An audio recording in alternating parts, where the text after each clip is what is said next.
Se vocês estão vendo esse vídeo, isso é um bom sinal. É sinal de que todo o trabalho de produção chegou a termo de forma satisfatória, porque eu queria que esse texto e que esse vídeo ficassem impecáveis dentro das minhas possibilidades, porque, como vocês podem ver,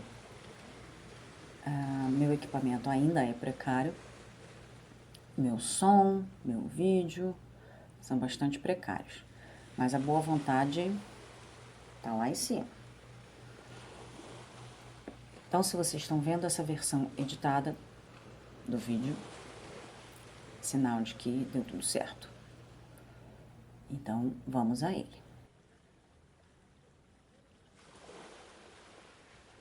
Começar falando sobre a quantidade de vezes em que a Wikipedia foi atacada, digamos assim, a gente pode falar atacada, pelos seus próprios editores. Se vocês conhecem como a Wikipedia funciona, vocês sabem que quem edita, quem cria conteúdos, quem cita fontes, quem coloca o grosso do conteúdo da Wikipedia são os próprios internautas.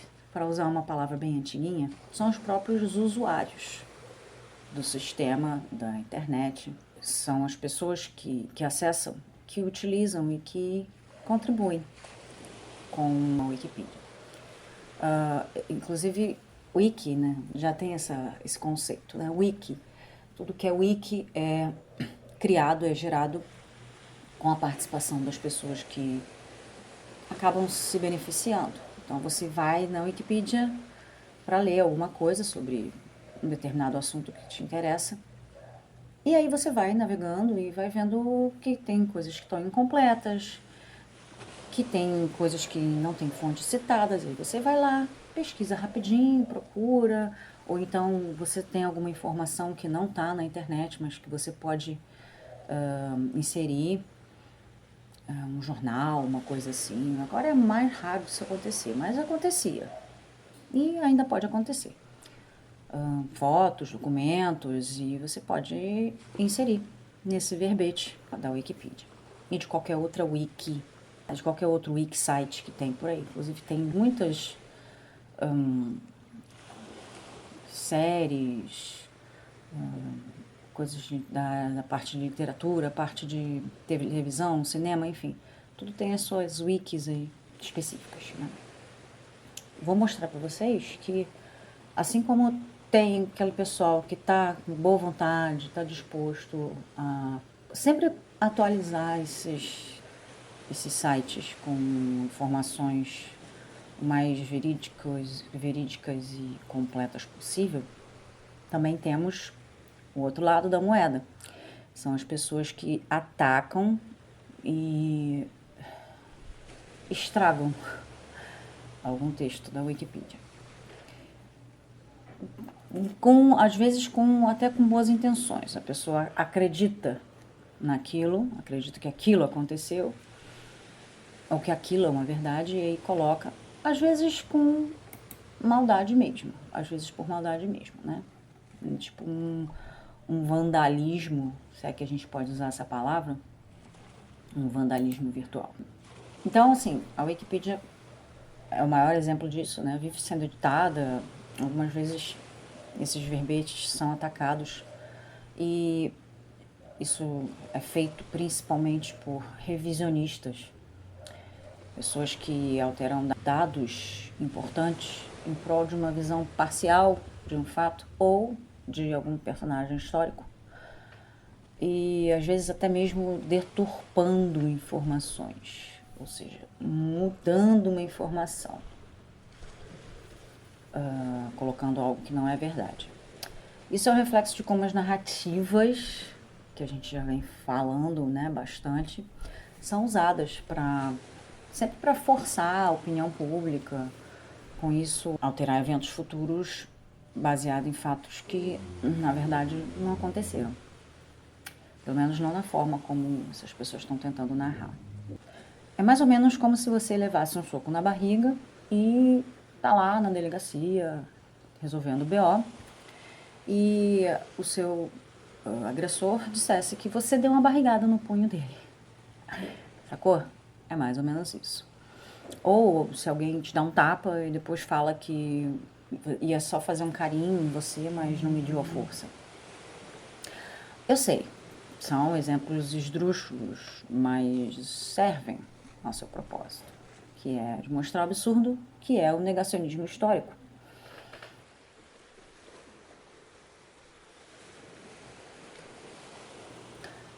Já vou começar com o pé na porta. O comunismo, a alegada principal motivação para a legitimação do golpe militar, nunca nem esteve perto de chegar ao Brasil. Aliás, só para deixar claro, nunca houve nenhum país comunista no mundo.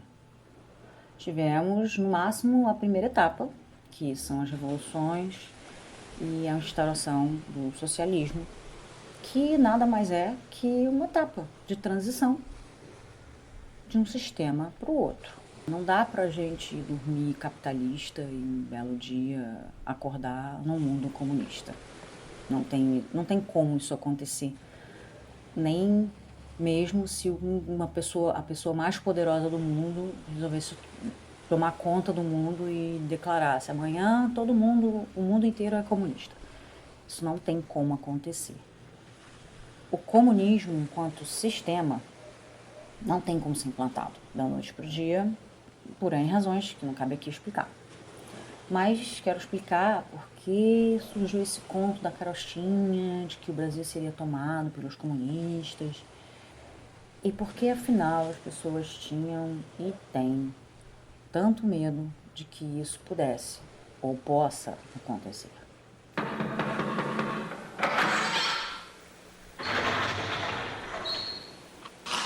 Senta que lá vem a história.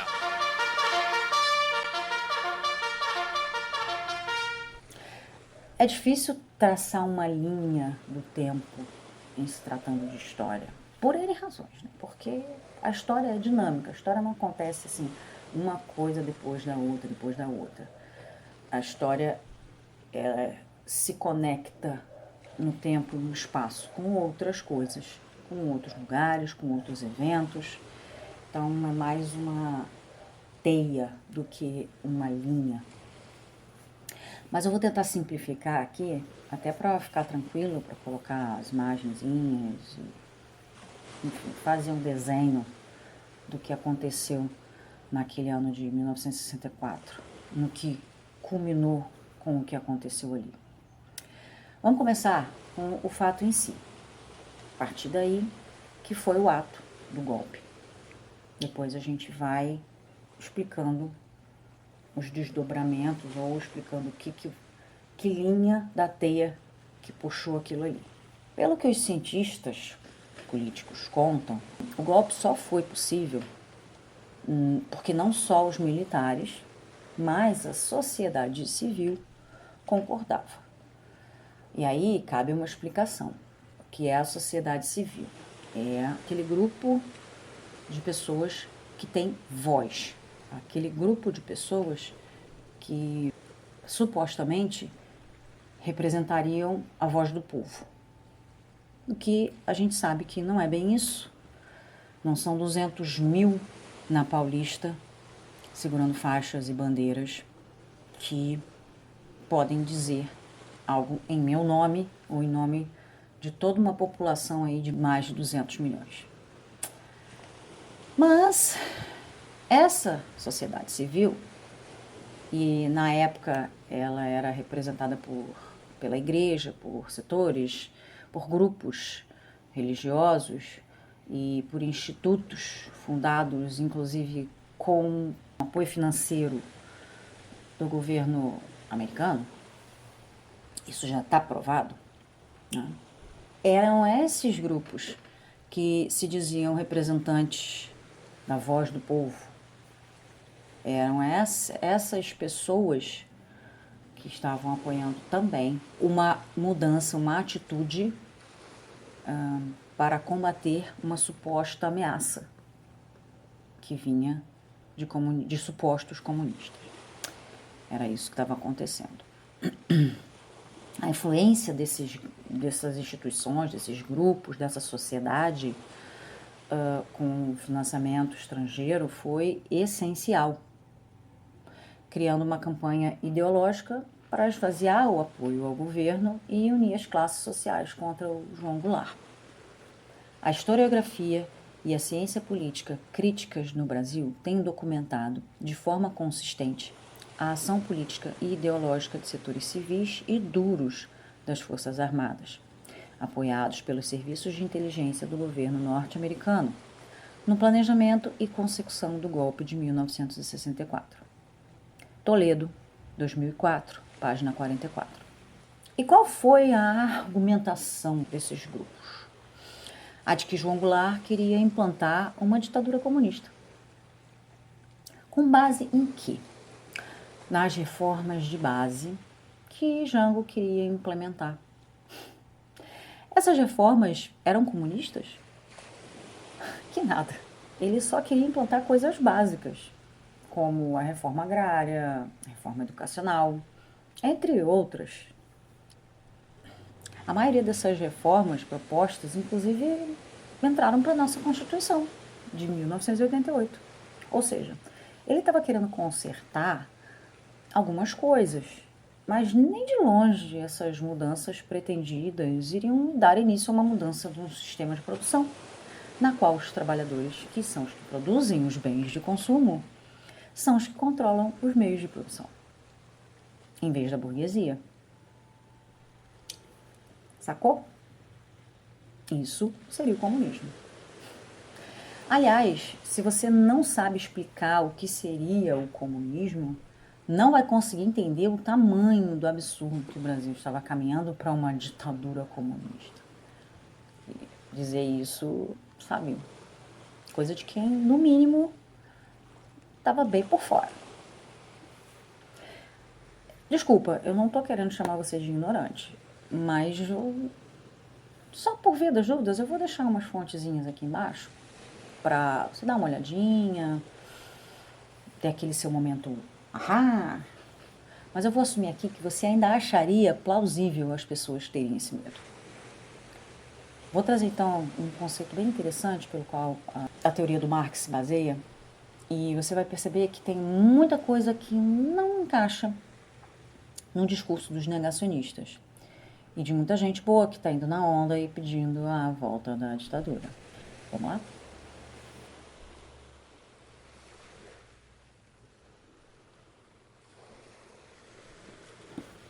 O método materialista histórico-dialético caracteriza-se pelo movimento do pensamento através da materialidade histórica da vida dos homens em sociedade. Isso é, trata-se de descobrir, pelo movimento do pensamento, as leis fundamentais que definem a forma organizativa dos homens durante a história da humanidade. Trocando em miúdos, mais do que uma teoria, um modo de compreender o mundo, o materialismo histórico dialético é um método, ou seja, uma ferramenta de análise e transformação da realidade concreta. Com base no que aconteceu de fato ao longo da história, podemos traçar um panorama e entender as relações humanas, e com isso ter uma perspectiva mais realista e menos idealista dos fatos e dos seus possíveis desenvolvimentos. Por essa visão, a proposta da criação de um sistema comunista deveria ser baseada em propostas aplicáveis a cada realidade. E isso implica em não ter uma receita de bolo, mas em etapas do processo, previstas com base em outros momentos da história, onde houve uma superação de um sistema em favor de outro. Basicamente, o mundo passou por 6 diferentes modos de produção: o primitivo, o asiático, o escravista, o feudal, o capitalista e o socialista. O comunismo seria a etapa final do processo de superação do capitalismo, iniciado pelo socialismo. Mas ele ainda não aconteceu em nenhum lugar, em nenhum país. O comunismo, que eu digo.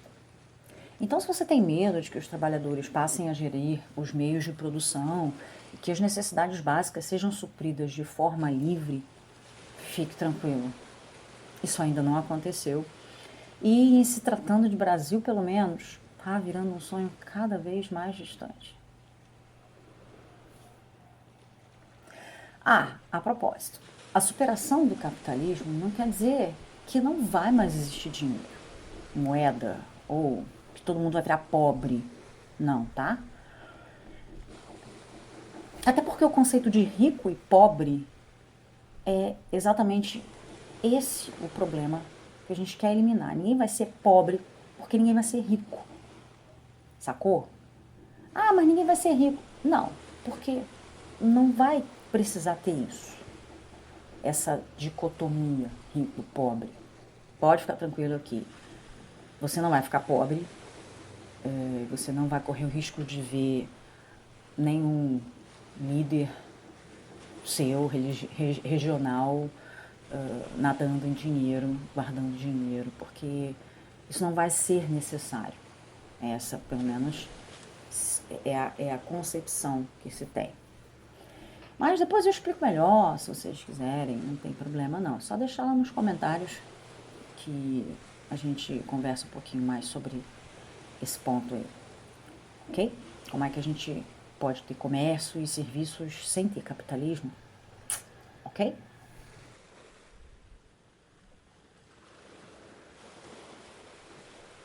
Agora eu vou fazer uma pausa na aula de história para mostrar para vocês na prática o que acontece quando se ignora a realidade dos fatos e se idealiza algo que aconteceu e como isso prejudica nossa avaliação e possíveis decisões futuras. Vamos lá? Edição feita por computador da PM de São Paulo suaviza a ditadura na Wikipedia. Aquilo que eu estava falando lá no início, vocês estão vendo aí. As consequências disso aqui, para uma pessoa que lê e acredita em tudo que vê na internet, são bem complicadas, certo? Mesmo que seja uma coisa aparentemente inocente, como substituir ditadura por regime e tortura por práticas de extração de informação aparentemente inocentes, volto a falar, mas não são inocentes. Lula e Bolsonaro, como a polarização política deforma a Wikipedia. Se você andou lendo ultimamente a Wikipedia, pode ter topado com os seguintes disparates.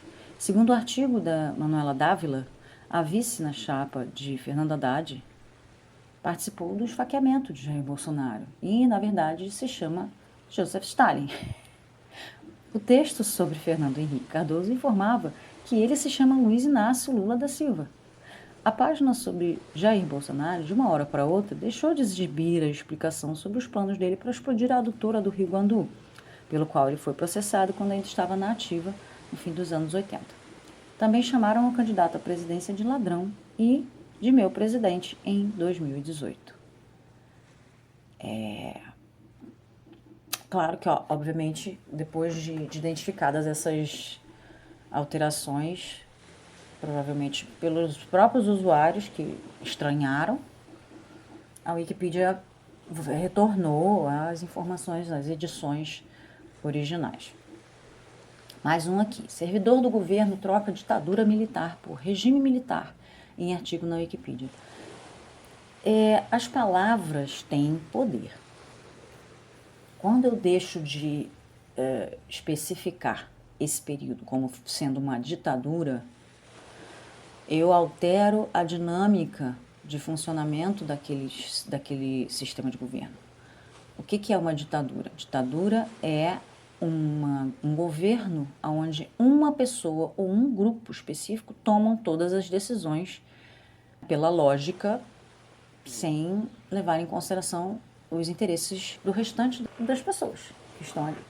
Inclusive, muita gente gosta de jogar o outro lado, que num primeiro momento do socialismo haverá e houve nas experiências socialistas a ditadura do proletariado.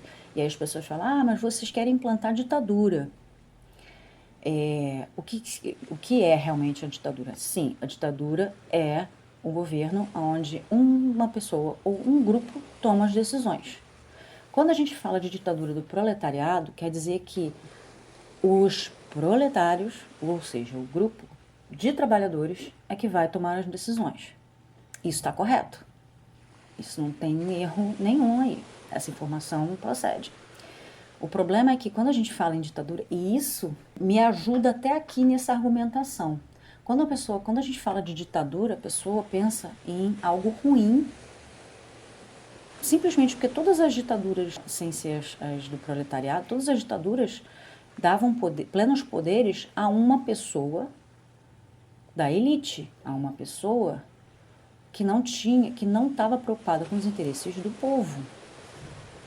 Então, por isso que a ditadura tem essa conotação tão ruim, porque as ditaduras geralmente são provocadas por golpes dados por pessoas que não estão se preocupando com o interesse do povo, com o interesse da maioria da população. Estão preocupadas com os próprios interesses e com os interesses do seu grupo, que é o grupo da burguesia, que é o grupo das pessoas que detêm o poder naquele momento. E aí é por isso que é muito ruim você trocar ditadura militar por regime militar. Porque você sabe que ditadura nesse contexto é ruim. Tanto é que você tira, porque você quer suavizar. Não, ditadura militar não foi ruim, não foi tão... Então vamos tirar a palavra que todo mundo não gosta, todo mundo tem, acha ruim. Vamos trocar por uma mais suave, uma mais leve, uma que as pessoas ainda não entendem direito, certo? Então, que fique claro, se você for procurar ditadura no dicionário, você vai ver que é isso, tá? Não é necessariamente conectado com eu te calar, muito pelo contrário. Se eu sou proletário,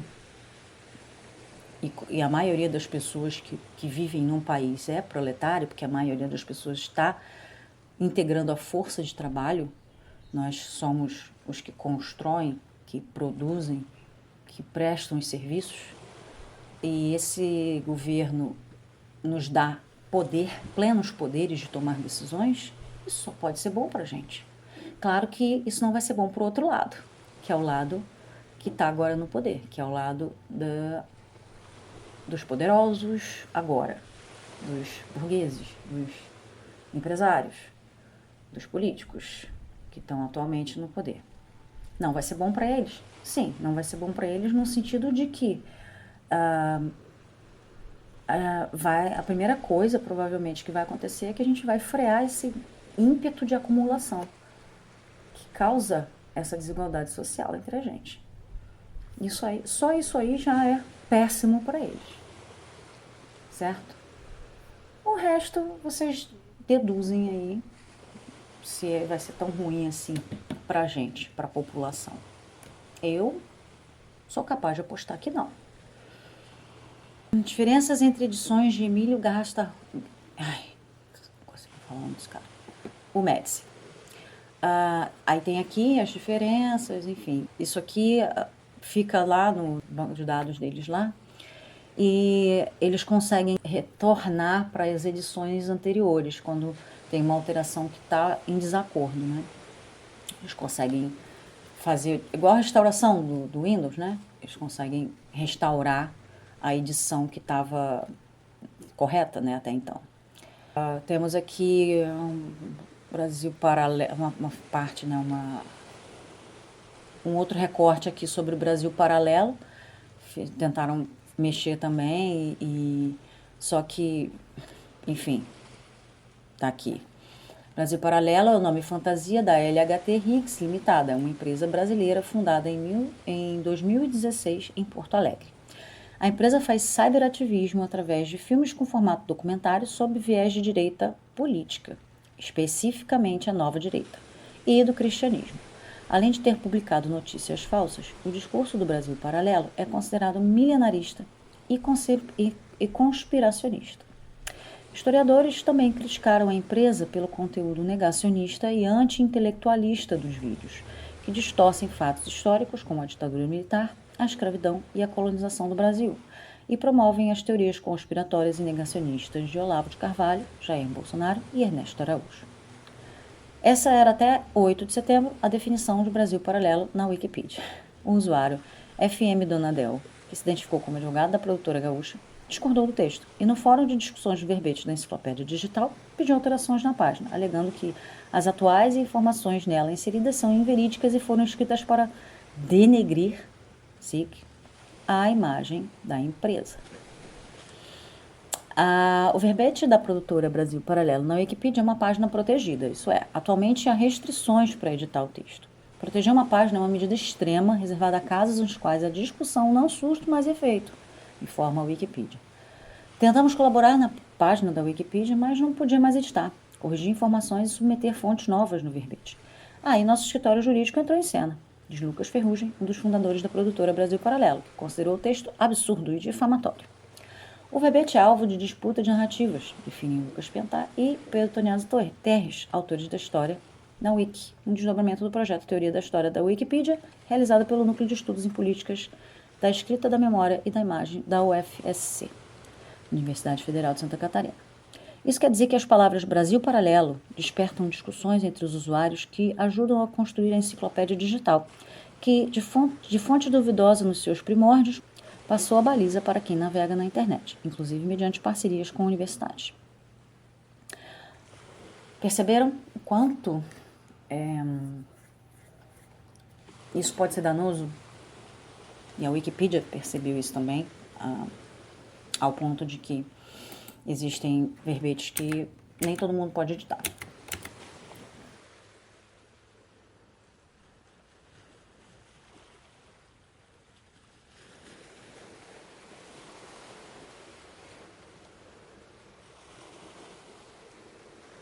Vamos falar da época em que o João Goulart ganhou a eleição. Bom, na verdade, quem ganhou a eleição no ano de 1960, 4 anos antes do golpe, foi o Jânio Quadros, que renunciou ao melhor estilo teste de fidelidade, mas se lascou porque o Legislativo aceitou a renúncia e Jango assumiu. Ele era o vice, mas eles eram de partidos adversários. E isso podia acontecer porque no sistema eleitoral da época, a eleição do presidente e do vice eram separadas. Não tinha chapa. O Jânio era o queridinho dos militares e dos países do lado de cá da Guerra Fria, se é que você me entende, liderados pelos Estados Unidos. Daí a tentativa, bem sucedida, de associar o Jango ao comunismo, já que a União Soviética era o lado de lá e os dois países estavam de treta um com o outro. Mas enfim, o Jânio renunciou, achando que iam recusar e pedir: volta, bebê, a gente não vive sem você. Mas a renúncia foi aceita. O problema foi o veto dos 3 ministros militares em relação à posse. Eles vetaram a posse do João Goulart. O Leonel Brizola, na época, se queimou, se estressou e liderou a campanha da legalidade. Ainda que tenha garantido a posse do Jango, houve uma manobra que reduziu o poder dele, que foi a instituição do parlamentarismo no Brasil. A segunda vez, inclusive. As eleições seguintes estavam previstas para 1965, mas o João Goulart não poderia se candidatar, porque na época não existia reeleição. As coisas entre 1960 e 1964 foram bastante intensas. Eu vou tentar simplificar aqui, mas lembre-se de que tem muita coisa acontecendo, muita manifestação, muito protesto, muita coisa aqui dentro do Brasil e lá fora. Essa parte do vídeo que eu vou passar agora, eu adaptei do site Brasil Escola. E é o mais simplificado possível, deixando de fora alguns detalhes que, se for o caso, eu vou agregando, ok? O golpe civil-militar de 1964 é o nome que se dá à articulação golpista que, entre 31 de março e 9 de abril de 1964, realizou a tomada de poder, subvertendo a ordem existente no país e dando início à ditadura militar, regime ditatorial que se estendeu no Brasil de 1964 até 1985 e foi caracterizado por censura, sequestros e execuções cometidas por agentes do governo brasileiro. Durante o golpe realizado em 1964, o presidente então empossado, João Goulart, foi destituído de seu cargo. Contexto histórico. O golpe de 1964 foi resultado de uma articulação política golpista realizada por civis e militares na passagem de 1961 para 1962. É importante esclarecer que, apesar dessa conspiração ter efetivamente surgido em 1961, a Quarta República Brasileira foi marcada por diferentes tentativas de subversão da ordem realizadas pela UDN. O caminho que levou ao golpe de 1964 começou a ser trilhado com a posse de João Goulart, Jango, em 1961. Criaram-se diversos obstáculos à posse de Jango como presidente, que só assumiu porque foi implantado às pressas um sistema parlamentarista que reduzia os poderes do executivo. Por causa da estreita relação de Jango com o sindicalismo brasileiro, os grupos conservadores da sociedade viram o político gaúcho com extrema desconfiança e frequentemente o acusavam de ser comunista pelos conservadores. A crise política do governo de Jango fortaleceu-se também por causa de reformas que foram defendidas pelo governo, as reformas de base. A posse de Jango não era um incômodo apenas para os grupos conservadores do Brasil, mas incomodava também o governo dos Estados Unidos, que consideravam João Goulart um político muito à esquerda do que se esperava de um presidente brasileiro. Duas ações do governo de Jango aumentaram essa oposição do governo americano, que passou a financiar as movimentações golpistas no Brasil. A primeira ação foi a Lei de Remessas de Lucros de 1962, que impedia multinacionais de enviar mais do que 10% de seus lucros para o exterior. A segunda medida que desagradava aos americanos era a continuidade da política externa independente do Brasil e praticada pelo ministro das Relações Exteriores, Santiago Dantas. Com isso, a partir de 1962, os Estados Unidos passaram a financiar ativamente grupos e políticos conservadores no Brasil. Dois grupos que recebiam amplo financiamento americano ficaram conhecidos como Complexo IPES e IBAD, sendo IPES o Instituto de Pesquisa e Estudos Sociais e o IBAD o Instituto Brasileiro de Ação Democrática. O IBAD, inclusive, foi alvo de uma CPI em 1962, porque recebeu milhões do governo americano para financiar a campanha de mais de 800 políticos durante as eleições daquele ano. Os políticos apoiados eram políticos conservadores e o objetivo era criar uma frente parlamentar que barrasse o governo de João Goulart de todas as formas. Segundo a legislação brasileira da época, esse tipo de financiamento era ilegal. Já o IPES era um grupo que atuou decisivamente no sucesso do golpe civil-militar de 1964. Em sua fachada pública, o IPES atuava como instituição que fazia produção intelectual de livros e documentários. Mas a atuação secreta do IPES nos quadros políticos do Brasil é resumida pelas historiadoras Lilia Schwartz e Eloísa Starling. O IPES agiu contra Goulart com uma política de duas vertentes. A primeira consistiu na preparação e execução de um bem organizado esforço de desestabilização do governo, que incluía custear uma campanha de propaganda anticomunista, bancar manifestações públicas antigovernistas e escorar, inclusive no âmbito financeiro, grupos e associações de oposição ou de extrema-direita. A desestabilização do governo de Jango também foi, em grande parte, realizada pela imprensa brasileira. Os jornais de grande circulação do Brasil uniram-se em uma articulação golpista que recebeu o irônico nome de Rede da Democracia. A mobilização pelo golpismo da imprensa partia da seguinte leitura da realidade política brasileira.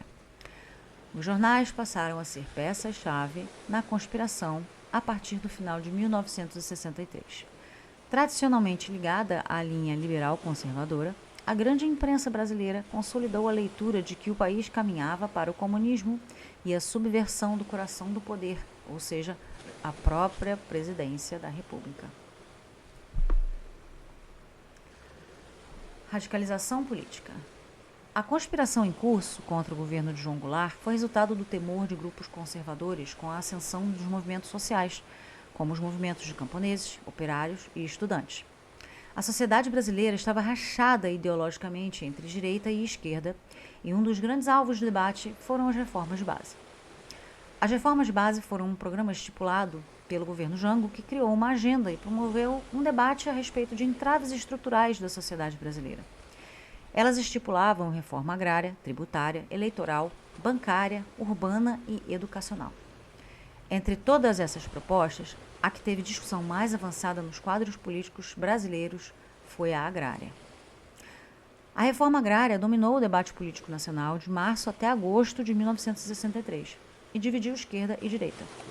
Formaram-se grupos de trabalhadores camponeses que começaram a invadir propriedades rurais e a pressionar o governo pela realização da reforma, mesmo que à força. Os proprietários, por sua vez, eram contrários à reforma agrária.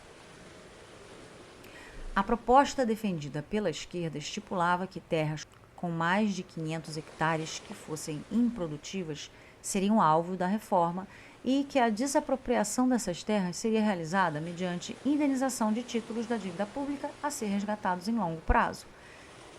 Já a direita até aceitava negociar, mas defendia que a reforma agrária deveria acontecer de acordo com os mecanismos constitucionais, ou seja, mediante pagamento indenizatório em dinheiro e à vista, conforme o valor de mercado. Isso fez o debate emperrar e a não realização da reforma agrária agravou a situação. Invasões de propriedades espalharam-se por diversas partes do Brasil.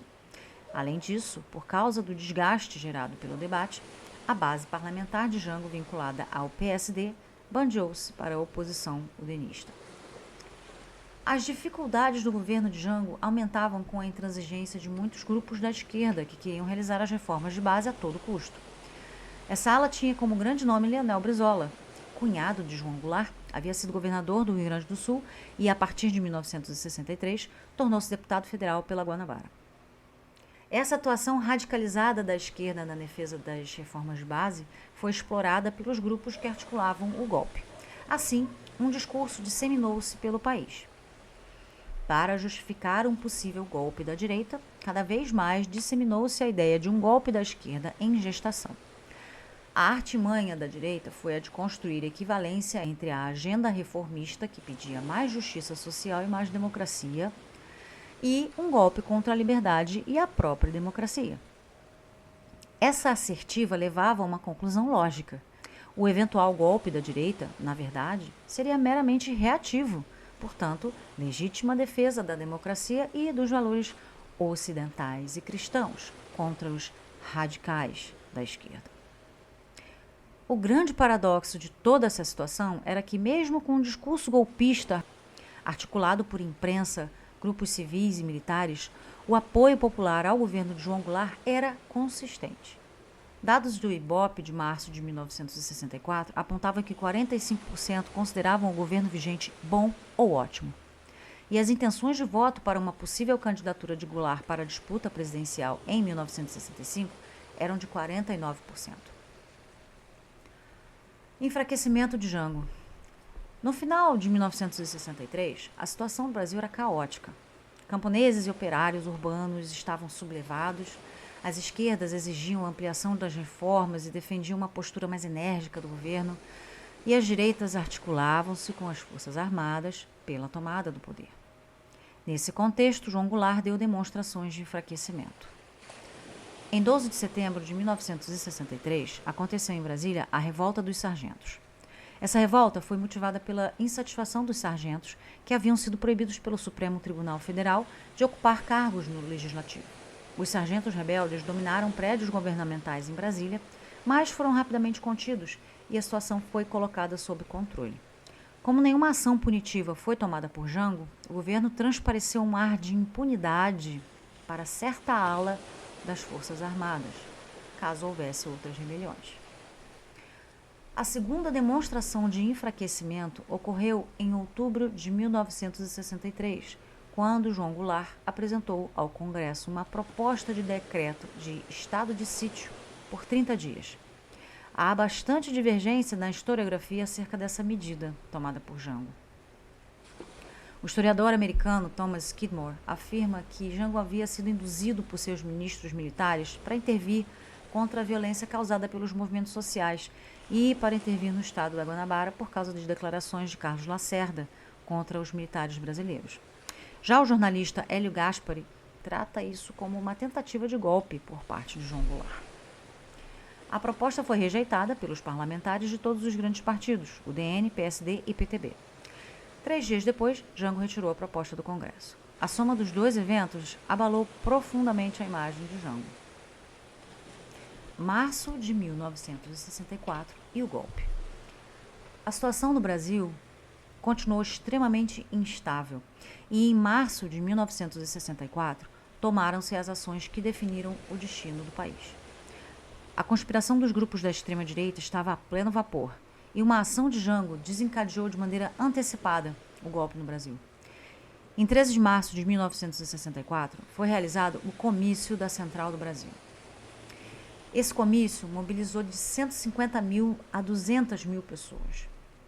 Nele, João Goulart reassumiu seu compromisso com a realização das reformas de base.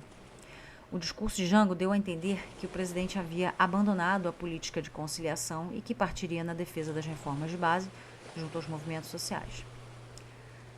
A reação conservadora foi imediata e ocorreu nas ruas no dia 19 de março com a Marcha da Família com Deus pela Liberdade. Essa passeata mobilizou mais de 500 mil pessoas em São Paulo contra o comunismo e reivindicando a intervenção dos militares na política brasileira. Essa passeata foi organizada pelo IPES e deixou bem clara a extensão do poder dos grupos golpistas e o temor da classe média com as reformas e com os movimentos sociais que pipocavam pelo país. O golpe contra João Goulart estava organizado para acontecer por volta do dia 10 de abril, em uma ação conjunta de militares, membros do IPES e dos Estados Unidos. Os americanos organizavam-se a partir da Operação Brother Sun. Mas as coisas não saíram como previsto. No dia 31 de março, uma rebelião organizada por Olímpio de Mourão deu início ao golpe civil-militar. Olímpio Mourão era comandante da 4ª Região Militar e iniciou uma rebelião em Juiz de Fora. Suas tropas marcharam em direção ao Rio de Janeiro com o objetivo de derrubar o governo. A rebelião de Mourão contava com o apoio do governador de Minas Gerais, Magalhães Pinto, e, em um primeiro momento, foi vista com desconfiança por membros das Forças Armadas, como o Castelo Branco. Durante esses acontecimentos, João Goulart manteve-se totalmente inerte e não tomou ações efetivas para deter os militares que marchavam contra seu governo. Os grupos da esquerda ficaram esperando uma ordem superior para uma possível resistência, mas essa ordem nunca veio. Jango tinha conhecimento de que o golpe em curso tinha o apoio dos Estados Unidos e sabia que uma resistência daria início a uma guerra civil, possibilidade rejeitada pelo presidente. O grande aliado de Jango no exército, Amaury Cruel, retirou seu apoio a Jango, o que lhe colocou em isolamento e afastou as possibilidades de resistência interna nos quadros das Forças Armadas.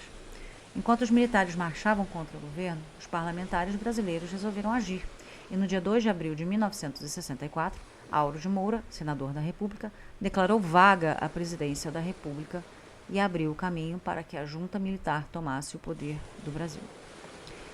No dia 9 de abril, foi decretado o Ato Institucional número 1 e a ditadura militar no Brasil começou a ganhar forma.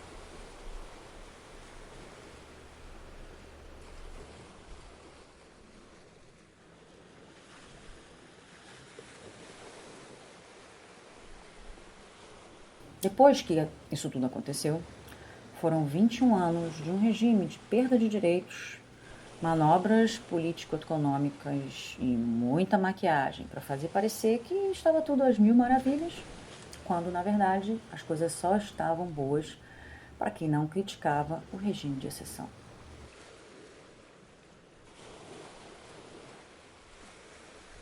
Eu vejo muita coisa na internet, muitos sites tentando fazer um paralelo entre esses dois sistemas. Mas a verdade é que a gente não tem nenhum dado concreto sobre o comunismo, simplesmente porque ele ainda não foi implantado plenamente. Assim como as pessoas na época do feudalismo não faziam ideia de como seria o capitalismo, já que ele não existia. Talvez ele não existisse ainda nem como ideia, até um determinado ponto. O que se sabe é que esse sistema, o comunismo, deverá acontecer a partir do momento em que o capitalismo já não se sustentar. E, claro, através da Revolução Socialista. Ou seja, quando os trabalhadores da cidade e do campo atingirem um nível de consciência em que, organizados, consigam realizar a tomada dos meios de produção e iniciem a ditadura do proletariado. A partir desse ponto, cada grupo, cada país irá desenvolver as estruturas necessárias para que se chegue ao ponto em que poderemos dizer que o capitalismo não mais existe enquanto sistema econômico e, finalmente, entraremos no comunismo. Aqui tem um resuminho sobre as diferenças, lembrando que estamos falando de algo que ainda não existe. É apenas uma extrapolação, baseado no que temos de concreto em termos de evolução histórica.